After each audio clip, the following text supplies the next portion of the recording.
La perception, elle est intensifiée, donc il ne réagit pas trop, il réagit d'une manière cohérente à ce qu'il a perçu.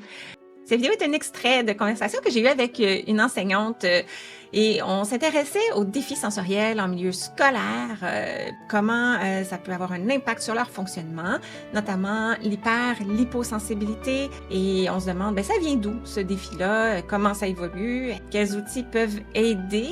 Et pourquoi certains outils dits sensoriels ne fonctionnent pas toujours? Quand est-ce que c'est le temps de s'inquiéter et à partir de quand référer l'enfant vers l'ergothérapeute? Bonne écoute! Ce qu'on va peut-être entendre parfois, c'est le terme hypersensibilité et parfois le terme hyperréactivité. Puis je pense que c'est intéressant dès le départ de se dire c'est quoi la différence, parce que est-ce que c'est deux sujets ou est-ce que c'est la même chose? Parlons juste de sensibilité pour commencer. Alors, sensibilité va avec sens, donc c'est la perception qu'une personne va avoir de différentes modalités sensorielles. Alors, oui, ça peut être la perception du bruit, la perception de l'éclairage, ce qui est visuel, ça peut être tactile, la peau, ça peut être aussi, le goût, l'odeur, mais ce qui est à l'intérieur aussi, donc la perception de mes sensations physiques. Avoir faim, avoir soif, avoir envie de pipi, caca, la fatigue, même les émotions, c'est une sorte de sensation physique, hein, c'est un amalgame de ce que je ressens à différents endroits dans mon corps, peut-être des tensions musculaires, des serrements, et quand j'arrive à interpréter ça, je vais appeler ça une émotion, de la colère et tout ça. Fait que tous les êtres humains ont des sens, leur système nerveux traite l'information sensorielle de l'environnement, l'information sensorielle du corps, et la perception peut être haussée ou diminuée d'une manière naturelle par le système nerveux.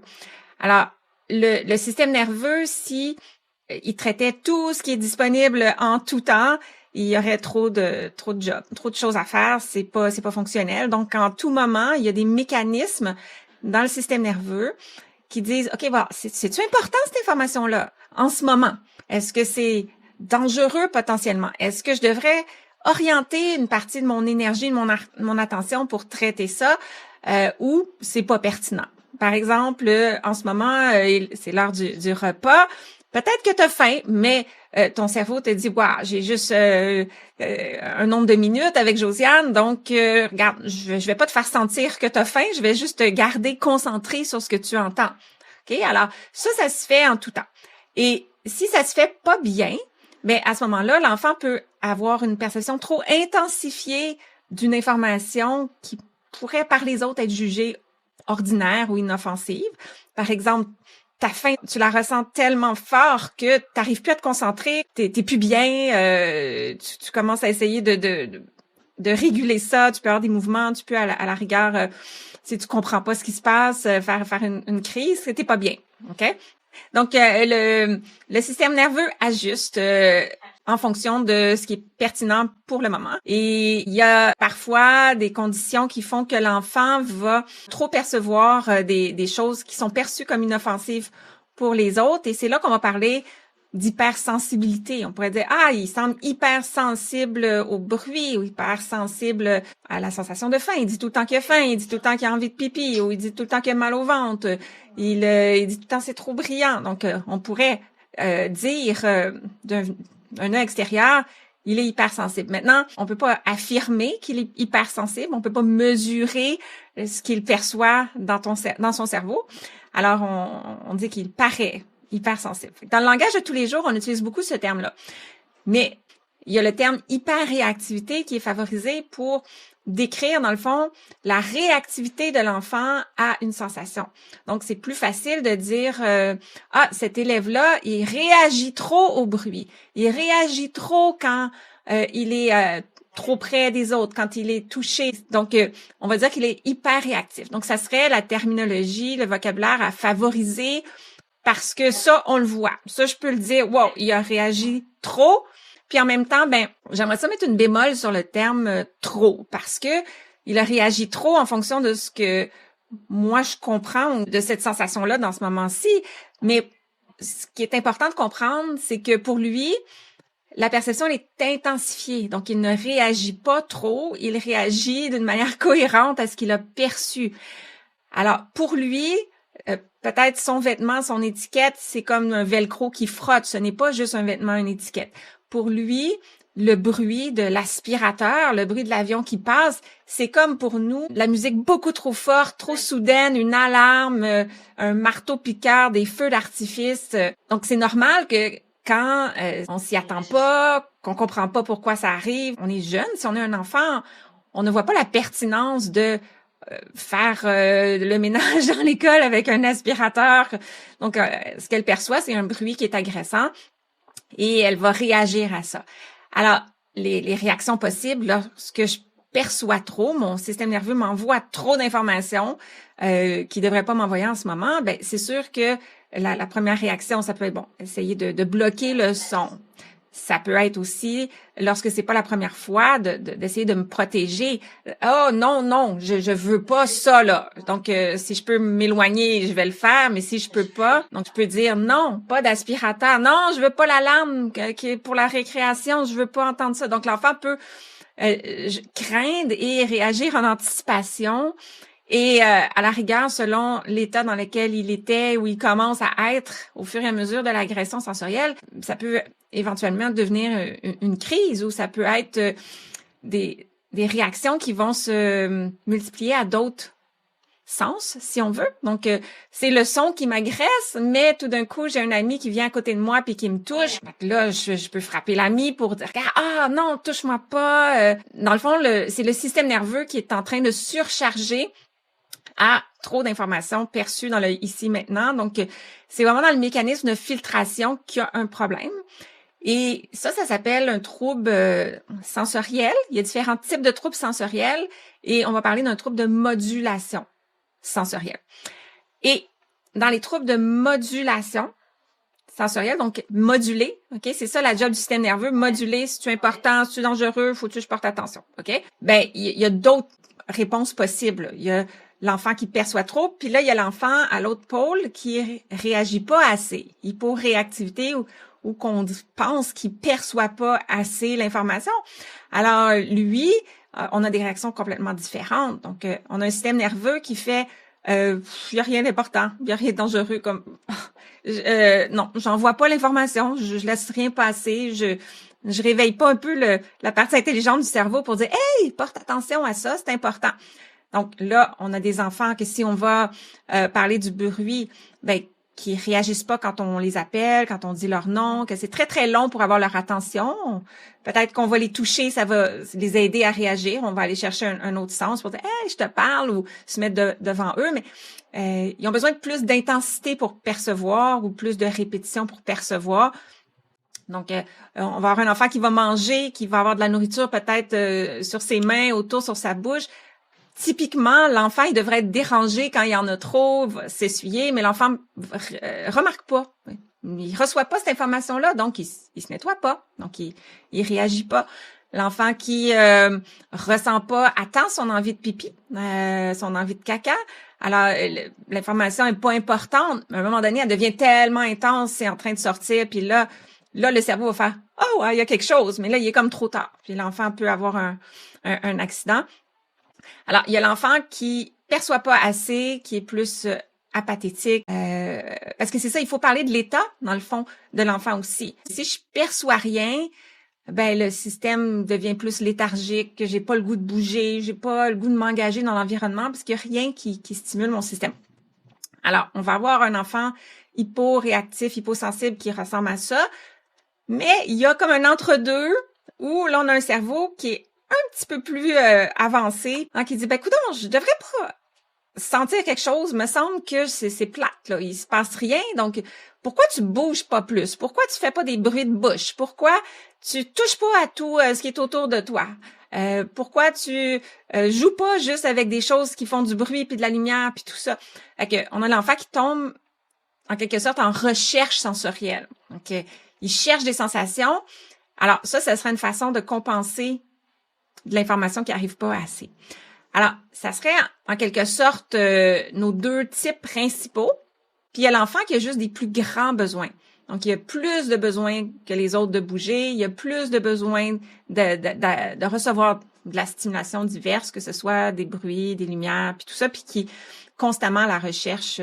Donc, il y a un plus grand appétit sensoriel que l'autre. Alors, on est dans les troubles de la modulation sensorielle. C'est un type de trouble sensoriel. Puis, il y a d'autres qui affectent plus au niveau du corps. Donc, si je perçois pas bien des sensations, tantôt on parlait des sensations physiques, là, comme la faim, la soif, mais il y a toute l'information qui me dit, ouais, mon corps dans l'espace. Et si ça, c'est de l'information qui passe pas bien, mais là, je me sens pas dans l'espace, donc je peux avoir de la difficulté avec plus ma coordination, ma planification motrice. Fait que c'est ça, c'est un autre volet. Alors, là, j'ai divisé un peu en différentes catégories les troubles, mais généralement, l'enfant peut avoir un peu de tout et de là, ça peut varier.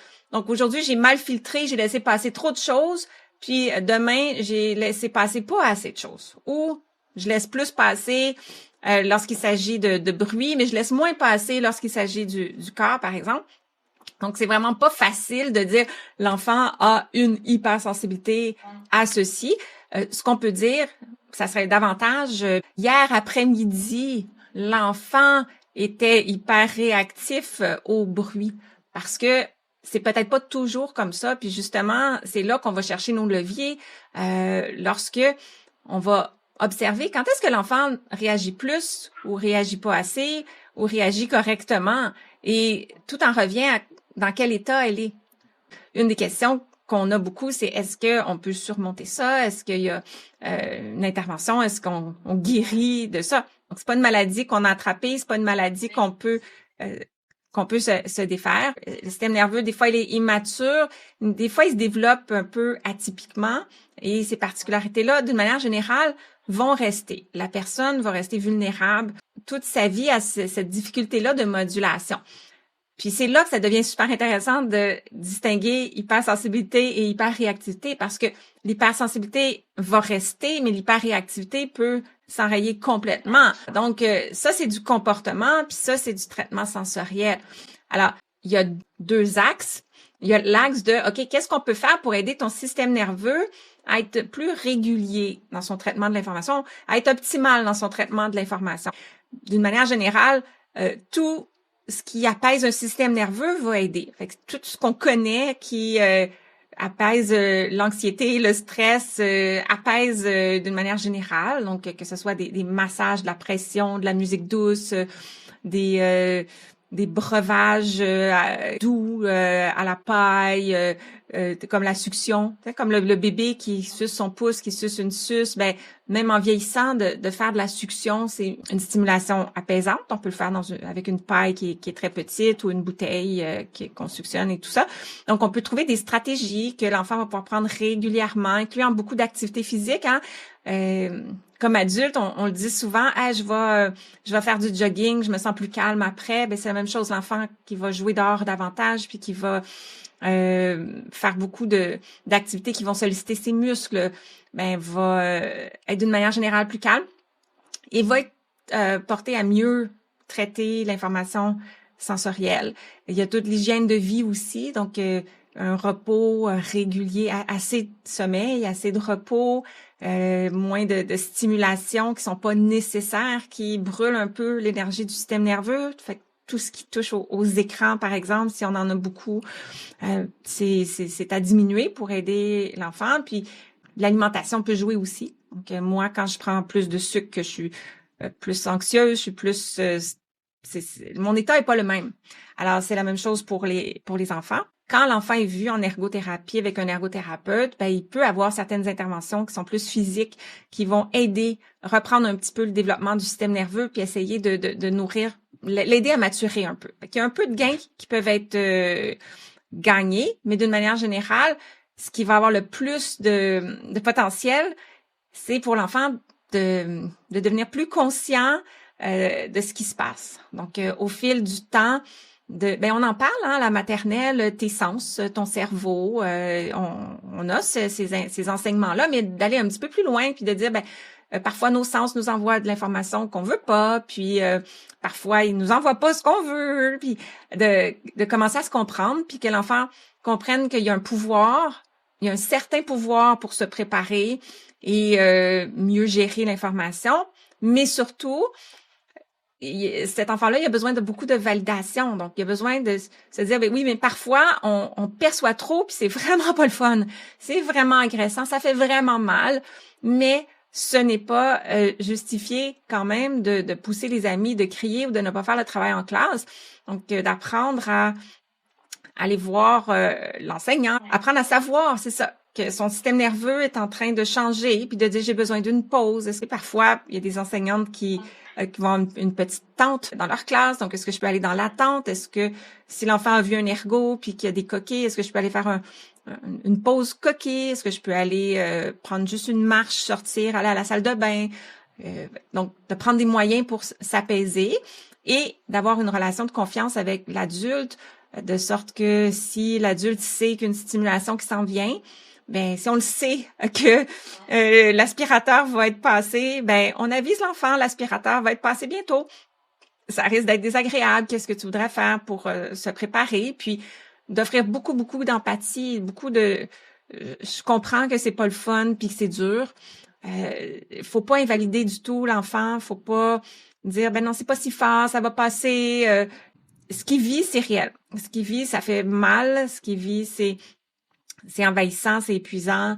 Et de là aussi, ben tout ce qui suit. Donc, le bruit est peut-être passé, mais l'enfant peut continuer d'avoir une journée très, très difficile, d'être très réactif à tout au niveau émotionnel parce que son système nerveux a été vraiment ébranlé par l'agression sensorielle. Puis, ce qui est vraiment pas le fun, c'est que c'est cumulatif. Donc, le bruit de l'avion là, puis le toucher de l'ami tantôt et le fait que j'ai eu faim vers 11h, mais que le repas était seulement 1 heure plus tard et que j'ai souffert de la faim, tout ça, ça s'accumule, puis ça change d'autant plus là, l'état du système. Puis plus que je suis anxieuse, stressée, ben c'est une des réactions normales du stress, c'est d'ouvrir mes sens davantage parce que le stress, c'est le corps qui est en train de se dire il y a peut-être un danger, donc faut pas que je manque rien. Alors l'enfant, quand on soupçonne que c'est un problème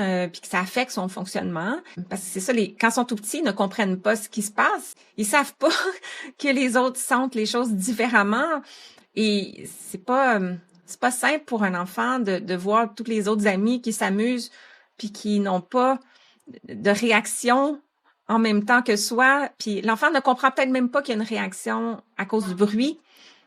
Fait qu'il y a besoin, c'est ça, de savoir ce qui se passe, d'arriver à l'acceptation, se sentir validé, se sentir sécure de pouvoir en parler avec l'adulte en milieu scolaire.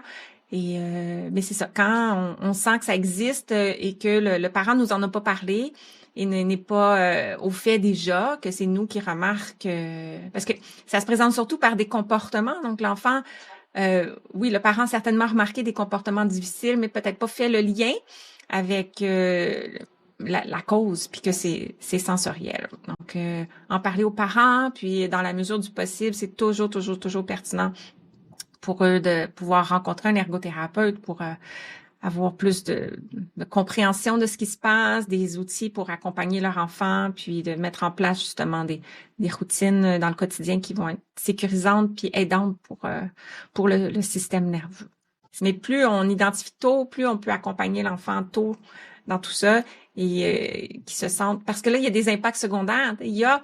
Oui, j'ai la responsabilité d'apprendre à gérer mon système, c'est pas le fun, puis je suis pas chanceuse. Mais quand je me comprends pas puis que je me compare, ben là, il y a tout ce qui est secondaire à ça, là, l'exclusion sociale. Je vais pas vers les amis parce que c'est trop de bruit, mais je comprends pas que c'est pour ça. Ou les amis peuvent faire des commentaires aussi. Ils sont mal à l'aise d'être avec un enfant qui se couvre puis qui réagit pas de la bonne façon. Personne comprend ce qui se passe. Puis ça peut mener à des difficultés sur le plan social, sur le plan de se sentir différent et parfois de l'intimidation aussi. Fait que c'est plus qu'on attrape ça tôt, plus qu'on peut expliquer tout ça dans des mots, puis avec des jeux, avec des livres, des histoires aux tout petits, puis vont grandir avec c'est un handicap, avec ce handicap-là, mais ils vont apprendre à le gérer. Je compare souvent ça aux allergies, où l'enfant qui a une allergie aux arachides, par exemple, ben, doit faire attention, peut pas manger la même chose que les autres, c'est pas le fun, doit s'exclure, doit traîner un épipène, a besoin de ses outils. T'es comme, oui, c'est pas le fun, oui, t'es pas chanceux, oui, c'est pas comme les autres. Les autres ont peut-être d'autres défis, toi, t'as celui-là. Ben, c'est un défi qui demande de la gestion, puis qui demande justement de peut-être pas faire les mêmes activités que les autres, puis de prendre plus de pauses, plus de repos, puis d'avoir ces outils pour gérer les situations difficiles. Les outils n'ont pas une fonction qui est spécifiée. Donc, l'outil sensoriel a un potentiel d'action sensorielle sur le système nerveux, mais il faut qu'il soit utilisé au bon moment, à la bonne intensité, présenté de la bonne façon. Un, un, un aliment a un potentiel de me nourrir, mais si je viens de manger, j'ai pas faim, je le veux pas, le brocoli. Si je suis malade puis je suis pas bien, le brocoli va pas passer non plus. Ou peut-être que je suis en carence alimentaire, puis j'ai besoin d'en manger beaucoup plus de brocoli, ou j'ai besoin du brocoli et des épinards. Donc, faut se dire, on a des outils, mais il faut faire attention quand on dit il ne fonctionne pas. C'est pas l'outil qui fonctionne pas, c'est que chaque outil a un potentiel, puis le potentiel, c'est pas un remède. Faut qu'il soit utilisé au bon moment. Puis le massage, je trouve que c'est tellement un bon exemple. C'est tellement merveilleux de se faire donner des massages, puis il y a des moments, c'est touche-moi pas personne. OK? Donc, le massage, c'est pas la faute du massage, c'est la faute de l'état. Donc, si je suis dans un état pour relaxer, là, le massage qui est quand même, ou une pression profonde, c'est une stimulation qui est envahissante, qui est tellement, qui fait du bien, qui est tellement nourrissante, mais c'est envahissant. Fait, faut que je sois dans un état, comme qui est prête à recevoir ça. Il faut que je comprenne pourquoi quelqu'un s'en vient me toucher en ce moment. Alors, si c'est pas le cas, moi je peux pas, c'est ça, arriver dans une salle puis dire je peux-tu te faire un massage? OK, on respire. Ou je te fais des pressions. Ou voici une balle de stress. Il y a eu une éducation avant ça qui va avoir précédé. Ça part du fait d'aider l'enfant à comprendre pourquoi on lui offre un outil. Puis on peut aller au plus simple si l'enfant a pas le potentiel de comprendre tout ça. On peut aller avec tu te sens comme un bonhomme qui se sent pas bien, puis tu veux te sentir comme un bonhomme qui se sent bien, puis l'outil entre les deux peut aider. Mais ça se peut que tu n'aimes pas l'outil, ça se peut que ça marche, ça se peut que ça marche un peu ou pas du tout, ou pas maintenant. Puis on travaille ces concepts-là avec l'enfant quand il est content, en contexte de jeu, on prend des peluches, on prend des petites figurines, puis la petite figurine essaie d'avoir un massage, mais elle aime pas ça, mais là, boire de l'eau, ça lui a fait du bien, et fait que c'est tout ça, on le fait dans le jeu.